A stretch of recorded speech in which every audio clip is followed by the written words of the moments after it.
Astronomers have discovered a phenomena similar to shooting stars on the Sun, a new study reveals.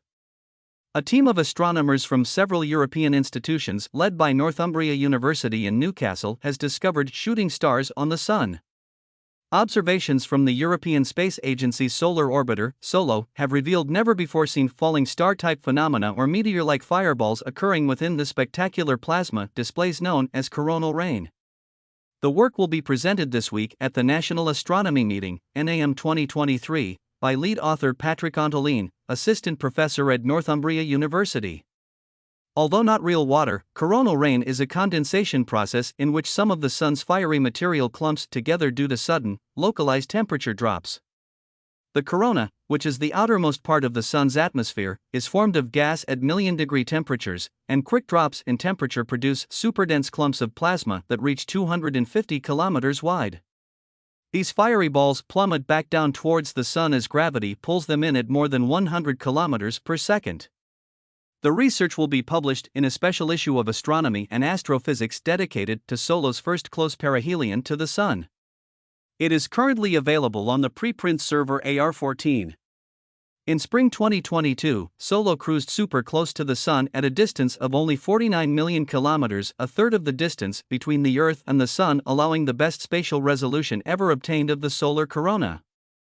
Along with the first super high-resolution images of the coronal rain clumps, SOLO observed the heating and compression of gas immediately underneath them. The resulting spike in intensity below the clumps indicates that the gas is heated up to 1,000,000 degrees, which lasts for a few minutes as they fall. On Earth, shooting stars happen when meteoroids, or objects in space that range in size from dust grains to small asteroids, enter our atmosphere at high speeds and burn up. Only some meteors make it to the ground without disintegrating, and those that do can produce huge craters. But the Sun's corona is thin and low in density and does not strip much material off the clumps, so scientists think most of the shooting stars make it to the solar surface intact. Their impacts have never been observed until now, and SOLO's observations have revealed that this process can produce a brief, strong brightening with an upward surge of material and shock waves that reheat the gas above.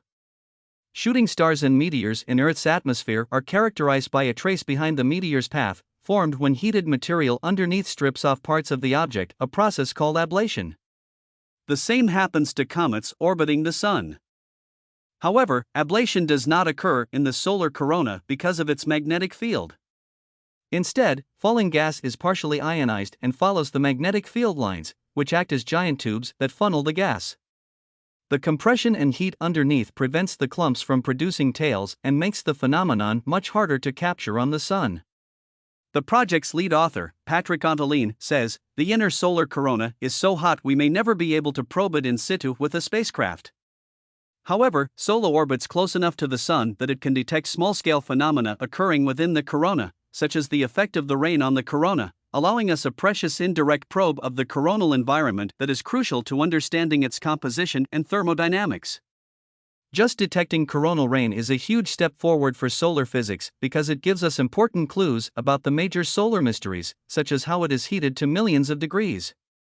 If humans were alien beings capable of living on the Sun's surface, we would constantly be rewarded with amazing views of shooting stars, jokes Antolin, but we would need to watch out for our heads. These SOLO observations have also confirmed earlier research which showed that coronal rain is far more pervasive than previously thought.